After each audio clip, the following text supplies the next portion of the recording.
हमारे देश के प्रथम प्रधानमंत्री बने श्री जवाहरलाल नेहरू जी और प्रथम गृह मंत्री बने सरदार वल्लभ भाई पटेल।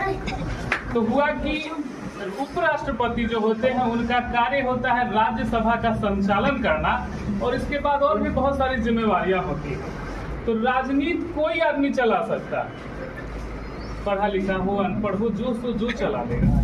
लेकिन राष्ट्रपति और उपराष्ट्रपति दो ऐसा पद है जिसमें पढ़े लिखे और विद्वान लोगों की आवश्यकता होती है।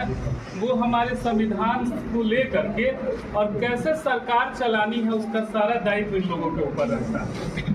उस समय सर्वपल्ली राधाकृष्णन सर मद्रास विश्वविद्यालय में प्रोफेसर के पद पर कार्यरत थे। वल्लभ भाई पटेल जी ने कहा कि अपने देश में सबसे विद्वान आदमी वही है, चलिए उनके पास चलते हैं, उनको बोलेंगे कि भाई आप हमारे यहाँ उपराष्ट्रपति का पद स्वीकार कीजिए। ये तीनों लोग जाते हैं, प्रधानमंत्री, राष्ट्रपति और गृह मंत्री। और ये सर जो है उस समय अपने क्लास में पढ़ा रहे होते हैं। प्यून आके कहता है कि भारत के प्रधानमंत्री, राष्ट्रपति और गृह मंत्री आए हैं, आपको बुला रहे हैं। उन्होंने प्यून को कहा कि उनको आदर पूर्वक बैठाइए अतिथि गृह में, हम अपना क्लास खत्म करके। क्लास उन्होंने समाप्त किया और समाप्त करके गए और पूछे कि क्या आदेश है, क्यों आप हमसे मिलने आए हैं। उन्होंने बताया कि एक संवैधानिक पद है, हमारा देश आज से स्वतंत्र हुआ, तो स्वीकार कीजिए। आप देश के प्रमुख